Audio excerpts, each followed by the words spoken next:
Assalamualaikum warahmatullahi wabarakatuh. Semangat pagi semuanya. Pada video pembelajaran kali ini, saya akan membahas tentang struktur dan bentuk pasar, yang merupakan salah satu bagian materi dari KD 3.1, yaitu memahami pasar. Pada materi sebelumnya, saya sudah membahas tentang pasar. Untuk indikator pencapaian kompetensi pada materi ini adalah menentukan struktur dan bentuk pasar, menjelaskan bentuk-bentuk pasar dalam memasarkan produk, dan membandingkan bentuk-bentuk pasar. Sehingga tujuan pembelajarannya adalah menjelaskan struktur pasar, melakukan klasifikasi pasar berdasarkan lingkungannya, dan membuat laporan hasil klasifikasi pasar dengan tanggung jawab. Sekarang kita mulai membahas materi bentuk dan struktur pasar. Apakah struktur pasar itu? Struktur pasar adalah karakteristik organisasi pasar yang mempengaruhi sifat kompetisi dan harga di dalam pasar, yang ditulis oleh Bain pada tahun 1952. Berbagai hal yang dapat mempengaruhi tingkah laku dalam kinerja perusahaan dalam pasar antara lain jumlah perusahaan dalam pasar, skala produksi, dan jenis produksi. Suatu struktur pasar dikatakan kompetitif jika perusahaan tersebut tidak mempunyai kemampuan untuk mempengaruhi harga dan jumlah barang di pasar. Semakin lemah kemampuan perusahaan untuk mempengaruhi pasar, maka semakin kompetitif struktur pasarnya. Demikian pula sebaliknya. Sekarang kita akan membahas tentang bentuk struktur pasar. Pasar ini dapat dibedakan menjadi dua macam, yaitu pasar persaingan sempurna dan pasar persaingan tidak sempurna, yang terdiri dari pasar monopoli, pasar monopolistik, pasar oligopoli, pasar monopsoni, dan pasar oligopsoni. Pasar persaingan sempurna, yaitu jenis pasar persaingan sempurna ini dapat disebut juga pasar persaingan murni, yaitu merupakan pasar di mana terdapat banyak pembeli dan penjual serta mereka sudah mengetahui keadaan pasar. Pasar persaingan sempurna mempunyai beberapa ciri, yaitu barang yang diperjualbelikan sifatnya homogen atau sejenis. Pembeli ataupun penjual mempunyai informasi yang lengkap mengenai pasar. Terdapat banyak pembeli dan penjual. Harga yang sudah ditentukan oleh pasar. Semua faktor produksi dapat bebas keluar masuk pasar. Tidak terdapat campur tangan dari pemerintah. Selain itu, ada kelebihan dari pasar sempurna dan juga kelemahan. Kelebihan pasar persaingan sempurna, pembeli dapat dengan bebas memilih produk. Tidak terdapat hambatan dalam mobilitas berbagai macam sumber ekonomi dari suatu usaha ke usaha lainnya. Dapat memaksimalkan efisiensi. Berikutnya, kebebasan memilih dan bertindak. Sedangkan kelemahan pasar persaingan sempurna adalah tidak mendorong inovasi, membatasi pilihan konsumen atau pembeli dalam satu barang tertentu. Persaingan sempurna yang memberikan ongkos sosial, distribusi pendapatan yang tidak merata. Contoh dari pasar persaingan sempurna ini adalah pasar berbagai jenis hasil pertanian. Pasar persaingan tidak sempurna. Pasar jenis ini merupakan kebalikan dari pasar persaingan sempurna.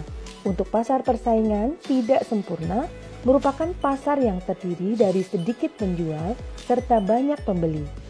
Pada pasar ini para penjual dapat untuk menentukan harga barang.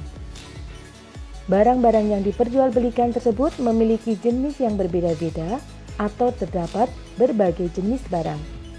Jenis-jenis pasar persaingan tidak sempurna mempunyai bentuk-bentuk pasar antara lain. Pasar monopoli.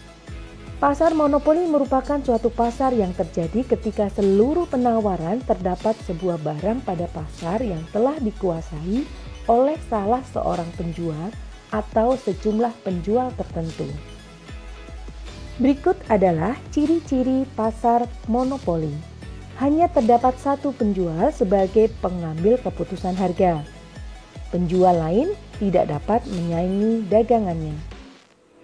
Pedagang lain tidak dapat masuk. Hal ini karena adanya hambatan dengan undang-undang atau karena terdapat teknik yang canggih. Berikutnya, jenis barang yang diperjualbelikan tersebut hanya semacam. Tidak ada campur tangan dari pemerintah dalam masalah penentuan harga. Ada kelebihan dan kelemahan dari pasar monopoli. Kelebihannya adalah keuntungan penjual yang relatif tinggi. Bagi produk yang menguasai hajat hidup orang, pada umumnya diatur oleh pemerintah. Lalu kelemahan dari pasar monopoli adalah pembeli atau konsumen tidak terdapat pilihan lain untuk membeli tersebut. Keuntungan hanya terpusat ke satu perusahaan. Terjadinya eksploitasi pembeli. Contoh dari pasar monopoli ini adalah PT Pertamina atau Persero dan lain sebagainya. Berikutnya yaitu pasar monopolistik. Pasar monopolistik ini merupakan suatu dengan banyak penjual yang menjual barang yang berbeda corak. Pasar jenis ini banyak dijumpai di sektor perdagangan eceran dan jasa, misalnya jasa salon, toko kelontong, angkutan, dan toko obat. Pada pasar persaingan monopolistik memiliki ciri-ciri antara lain terdapat banyak penjual dan banyak pembeli.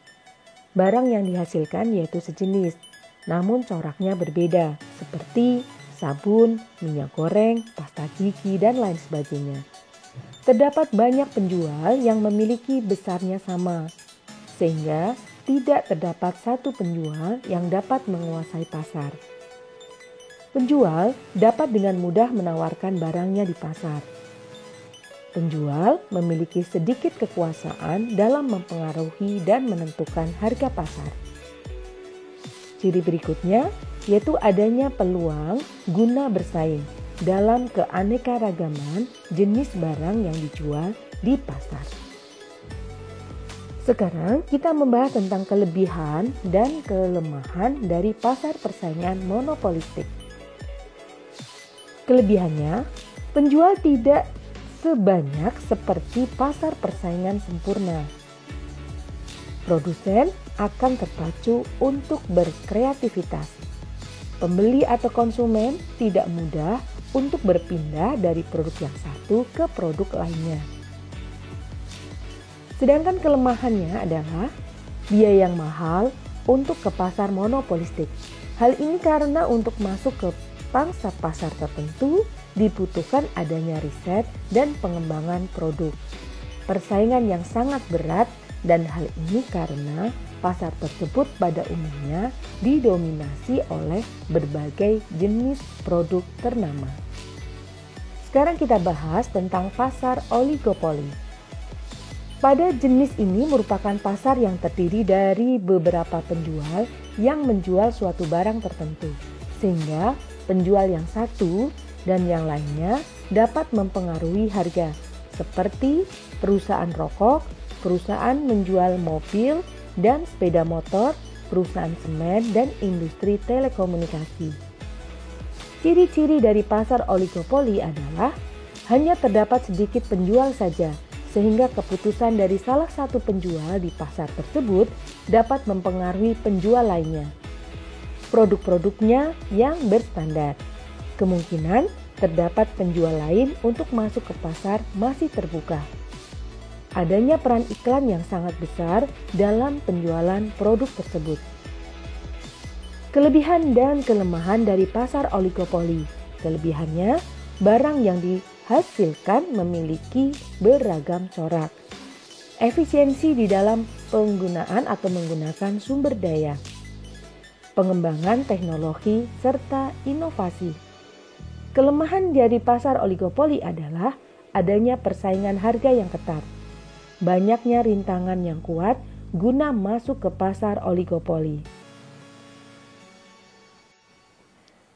Sekarang yuk kita bahas tentang pasar monopsoni. Pasar monopsoni serupa dengan pasar monopoli. Hanya saja pasar ini dilihat dari sisi pembeli. Monopsoni menunjuk pada kondisi permintaan dan pasar yang dikuasai oleh pembeli tunggal. Kondisi ini lebih sering terdapat di kalangan produsen dan jarang di kalangan konsumen. Sebuah pabrik teh merek G misalnya, untuk menghasilkan produk bermutu, perusahaan ini membeli teh langsung dari para petani. Lantas, perusahaan ini melakukan pendekatan secara monopsoni terhadap petani teh di wilayah tertentu. Artinya, perusahaan itu sendirilah yang menentukan harga teh. Dalam kasus ini, tampak bahwa harga produk ditentukan oleh pihak pembeli. Kedudukan sebagai price maker dalam hal pembelian tersebut tidak bisa berlaku dalam penjualan. Perusahaan teh tidak bisa begitu saja menentukan harga jual produknya, mengingat masih ada perusahaan lain yang meluncurkan produk sejenis. Pasar oligopsoni. Oligopsoni merujuk pada suatu kondisi pasar di mana terdapat beberapa pembeli. Ciri-ciri pasar oligopsoni secara umum sama dengan pasar oligopoli. Hanya saja, pasar ini dilihat dari sudut pandang pembeli atau konsumen. Setiap pembeli memiliki peran cukup besar untuk mempengaruhi harga barang yang dibelinya. Nah, sekarang kalian sudah tahu kan tentang bagaimana isi dari struktur dan bentuk pasar. Dan demikianlah tadi pembahasan tentang struktur dan bentuk pasar. Nantikan untuk video-video pembelajaran berikutnya. Sampai jumpa. Assalamualaikum warahmatullahi wabarakatuh.